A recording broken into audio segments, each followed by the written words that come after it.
Year എനിക്കൊരു journal ചെയ്യണമെന്നുണ്ടായിരുന്നു, പക്ഷേ പറ്റിയില്ല. ഇനി അടുത്ത ഇയർ ആവട്ടെ അല്ലേ എന്നൊന്നും ചിന്തിക്കണ്ട.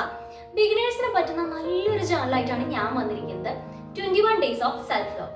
നമുക്ക് ഈ ജേർണൽ കാണുമ്പോൾ തന്നെ അറിയാം ഇത് ക്യൂട്ട് ആൻഡ് ഈസ്തെറ്റിക് ആയിട്ടാണല്ലേ ഈ ഒരു ജേർണൽ ചെയ്തിരിക്കുന്നത്. പലപ്പോഴും ജേർണൽസ് എന്നൊക്കെ പറയുമ്പോൾ കുറച്ച് ക്യൂട്ട് ആയിരിക്കണം എന്ന് എനിക്ക് പലപ്പോഴും ഫീൽ ചെയ്യാറുണ്ട്. ഈ ജേർണലിനകത്ത് ഒരുപാട് നല്ല നല്ല പേജസ് ഉണ്ട് കേട്ടോ. നമ്മുടെ ഡെയിലി പ്ലാനർ ചെയ്യാൻ, അതുപോലെ തന്നെ നമ്മുടെ ഫീലിംഗ്സ് എഴുതാൻ, നമ്മുടെ ആക്ടിവിറ്റീസ് എഴുതാൻ, നമ്മുടെ ആഗ്രഹങ്ങൾ എഴുതാൻ, നമ്മുടെ സ്വപ്നങ്ങൾ എഴുതാൻ, നമുക്ക് എങ്ങോട്ടാണ് യാത്ര ചെയ്യേണ്ടതെന്ന് എഴുതാൻ, എല്ലാത്തിനും പറ്റുന്ന ഒരുപാട് പേജസ് ഇതിലുണ്ട് കേട്ടോ.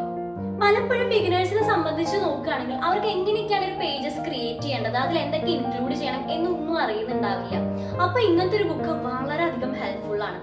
അതുപോലെ തന്നെ നിങ്ങൾ ചിന്തിക്കുന്ന ഒരു കാര്യമായിരിക്കും, എന്തുകൊണ്ടാണ് 21 ഡേയ്സ്?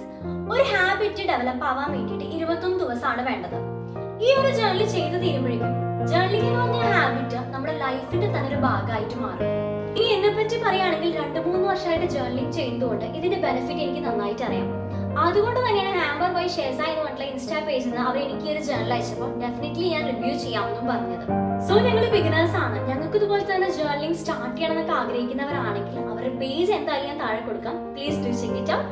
സോ നെക്സ്റ്റ് വീഡിയോയിൽ കാണാം. ബൈ.